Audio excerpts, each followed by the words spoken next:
Australia's population has reached 25 million for the first time, according to official estimates. Over the past 3 years, Australia has grown by about 400,000 people a year, a rise fuelled by immigration mostly. Australia is a large country, but its population is mostly clustered in the fertile southeast. Phil Mercer reports. Baby Mawson is one of the newest Australians. He was born in Sydney the week that the nation's population hit 25 million. His mum Pippa, who's from Britain, hopes he'll have a life of opportunity in an increasingly crowded world. But she does worry.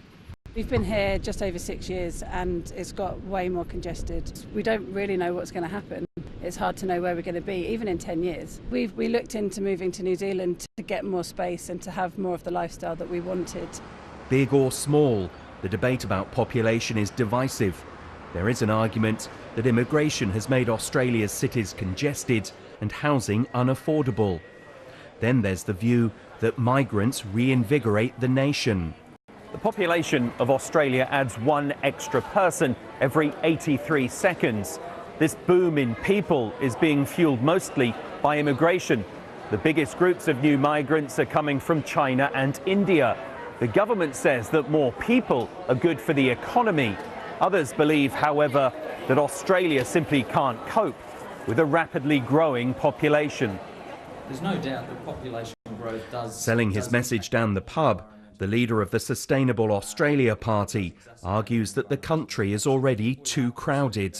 That's got tremendous ramifications on planning and infrastructure, on the environment, on wages growth and on housing affordability. And we're seeing those things deteriorate at great rates, in part because population is growing too quickly.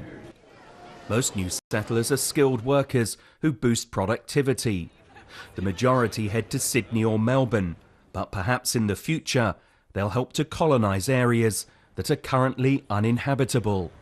In 10, 20, 30, 40 years, is there going to be the technology to take some of the interior of Australia, which is obviously in many parts largely desert and very arid, is it possible to irrigate that in a way or develop that in a way that is going to make it possible for us to have a much larger population?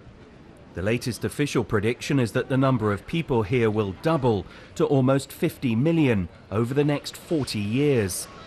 Australia's great challenge is to maintain its prosperity and help new generations live more sustainably. Phil Mercer, BBC News, Sydney.